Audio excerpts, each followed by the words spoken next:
D, wait for it, light bulb. You got the name tag. You're in my world now, Grandma. What's up, nerds? So, I know this video is a little late, but with this whole pandemic thing going on, it took me some time, and I had to write out my notes, and so when I first sat down and I started to write this review, my notes were so long. They were so long, and this was going to be like an hour-long review, but I needed to bust it down because nobody wants to sit here and listen to me bitch and moan about Star Trek Picard for an hour.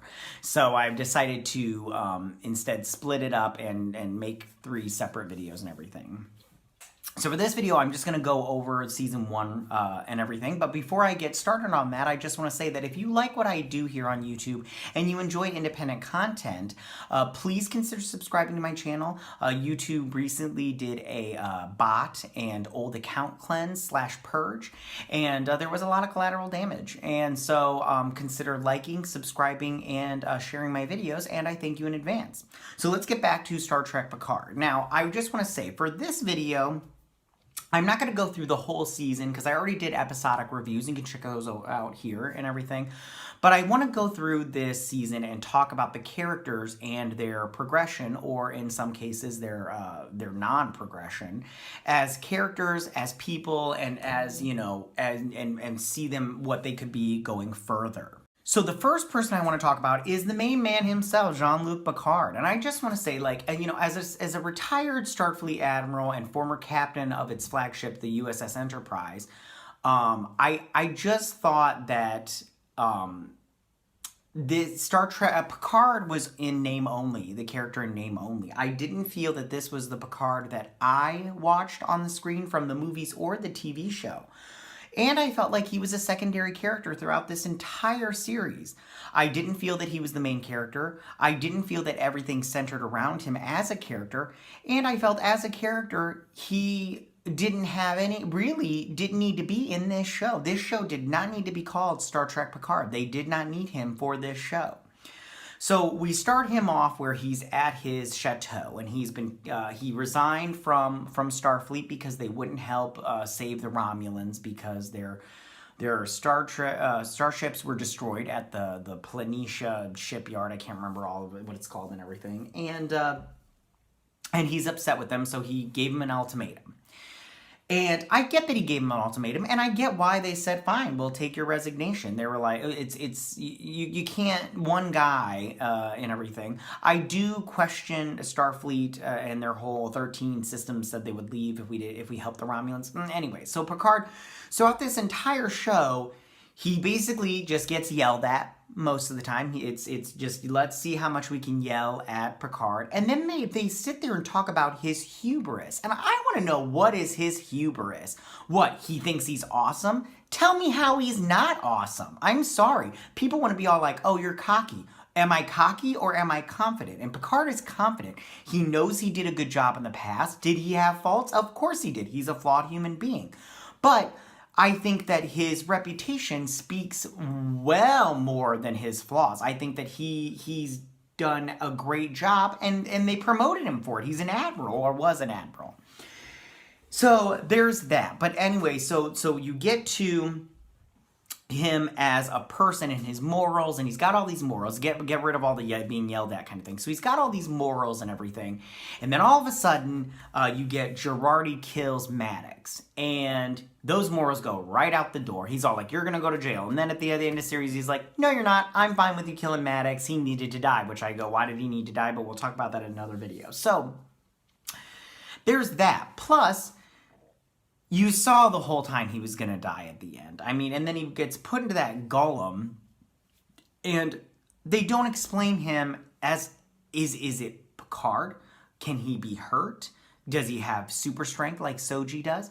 There's so many questions, and they don't answer any of them. And it's so ridiculous. So as Picard as a character really didn't grow, in my opinion, and if he did, it was very little. I mean, the only thing he grew was into a golem, which he didn't really do that. They just transferred.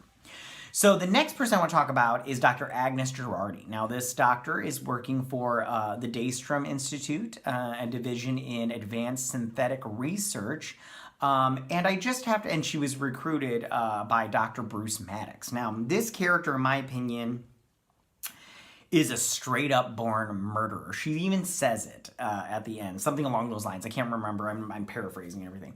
But so she starts off, she's like this weak individual. She gets the whole thingy in her mind, my mind to your mind thing. And then she's all like, gotta kill Maddox because I know what's coming. And I will talk about the whole Maddox thing in another video. I don't want to get into it in this one because it's already too long. But so Girardi is just like basically this entire time she is weak. She is whiny. I mean, she spent more time crying than anything else. And then at the end, she just magically comes up with the answer, with answers, and you're just like, what is going on here? This is just ridiculous. And then by the end of the episode, she is, in my opinion, no different, and just a complete waste of space, in my opinion. Didn't need to be in the show. Yeah, that's just my thoughts on that. So the next one I'll talk about is Daj/Soji. Now, these are twin android daughters of the late Lieutenant Commander Data, which that I don't understand either. And so at the beginning of the season, we see Daj, and she goes and asks Picard for help in finding who attacked her in her apartment. And everything, and then she dies. So she didn't have any progression except for death. But then we have Soji. Now, Soji works on the Borg cube, known as the Artifact, and she's now in the hands of the Romulans, where she helps them reclaim Romulans that have been turned into Borg, and the other victims of the Borg, and she. And she, the whole time, it's so annoying. She is trying to, okay, so from the beginning, she starts off as human, and then later on, she discovers she's an android, and she was made and everything, and she's all, the whole time, this character is so whiny, it's ridiculous. I don't like this character. I don't like most of the characters, but she goes from a confident, smart woman, which is cool, into a whiny, I don't trust anybody, I don't know what to do woman, to a, I'm a proud synth, this is who I am, and then everything. And at one point in there, she's like, I'm going to kill all human life and all organic life, and it's just so bad. She's a badly written character, like everybody else. So I'm just going to move on, because I don't really know what else to say except for to whine and complain. So the next one I want to talk about is Elnor, and Elnor, or Legolas, Space Legolas as everybody's calling him online, is a Romulan refugee, and he was rescued by Picard when he was a child, and then he's an expert in hand-to-hand combat and a fiercely loyal to Picard. I don't understand why. And he's been raised to never lie. Now, he starts off as a kid, then this character was useless also. I don't see why this character needed to be in the show also. He was not needed. He had a sword against lasers, and I don't know why he was going off killing people. I mean, like, literally, like, some people he did not need to kill, but he just did it anyways. I mean, like, that senator in that one episode, he's like, choose life, friend, and I go, do you really need to kill that senator to stop him from attacking Picard? Like, it's not necessary. And it's just, other than the whole sword swinging thing, he was useless. I mean, like, he was so ignorant most of the time, so the worst. So I just want to run over to Rafi real quick. Now, she's a former Starfleet intelligence officer, and she worked under Picard. She got fired because Picard put in his resignation. Why she got fired, I kind of get it, but I kind of don't get it. I understand that they're like, oh, she's loyal to Picard, but at the same time I go, so what? I'm like, you just don't fire a person. Starfleet is the best of the best. You don't just get to go on a spaceship because you want to be on one. You have to know what you're doing. And Rafi is obviously, at the one episode, I believe is episode 3, she's obviously a smart person, so she knows what she's doing. But I think they did Rafi, this character Rafi, the worst. For being such a progressive woke show, they did stick to the stereotypes of a woman of color, the only woman of color on the crew. They gave her, she's addicted to drugs and alcohol, and she abandons her child/family. And I go, what the f***? You're telling me that you couldn't create a better character description than that? I mean, she's got substance abuse problems, and I'm sorry, but you're fitting into stereotypical people of color, and you can't make her the strong. You couldn't keep her in Starfleet. You couldn't make her the strong woman that she is, still in Starfleet, and still willing to help Picard and everything. It's just horrible. It's so bad. It's so bad the way they did this character. And if you don't agree with that, I'm sorry. I don't know what to think about you, because I thought this was racist, in my opinion, the way they did this character. And they should, of course, they're all white men. They should be ashamed of themselves. So then the next one I want to talk about is Rios. Now, he is also a former Starfleet officer. And he's now the pilot and owner of the La Sirena. And he's apparently a skilled thief, but I don't see that and everything. So he is hired by Picard, because he knows Rafi. And so he used to be in Starfleet, and you see him throughout the show. You see him as, first off, he's a captain.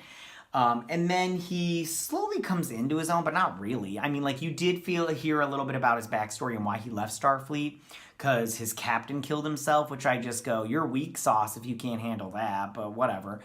And Starfleet was going to blow up the ship if they didn't kill the synths, yada, yada, yada. Anyways, check out my videos here again. I don't want to go into all that. But Rios, the actor that did him did a good job and everything. And I'm not criticizing any of the acting. Everybody did their best with what they got. And I'll tell you right now, what they got wasn't that great. So then I want to talk about Narek and Narissa. Now, these two obviously were brother and sister, and they wanted to have sex with each other, which is so weird. I don't understand why they went down this path, but they did, so what? These two were very blah as far as Romulans go.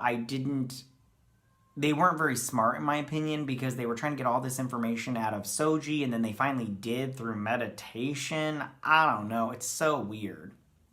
But in the end, I'm glad that Narissa's dead, and Narek, who knows what happened to him, because they don't explain any of that in this show. And, yeah, there's that. So now I want to talk about the secondary characters, and mostly just characters that were from the original series, and they just came up for like a hot minute. And the first one I want to talk about is Data. I loved the last scene with Data. It was so nostalgic and reminiscent of the old show, and I loved it. I loved their conversation. Both actors did a great job, and I really wish they would have they just needed more moments like this. And even with the new characters, if you had moments like this, but with all the new characters, the show, in my opinion, would have been good. It would have been so good.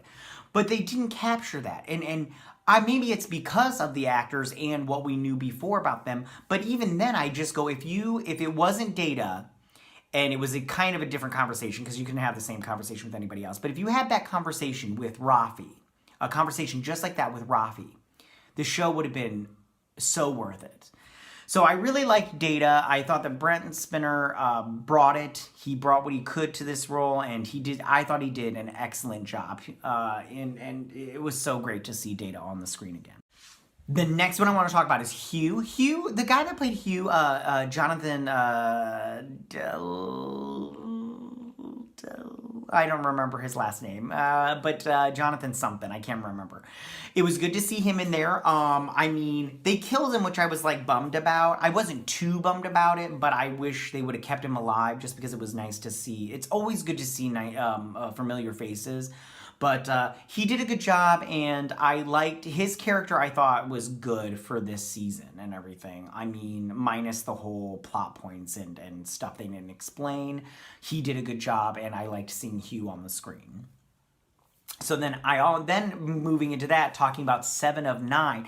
7 of 9 was not the character that I remember from Voyager. I understand why they had her in there, because they had a lot of Borg stuff, which they didn't. They should have totally focused on that Borg stuff, but they didn't. But 7 of 9 was obviously harder as a person.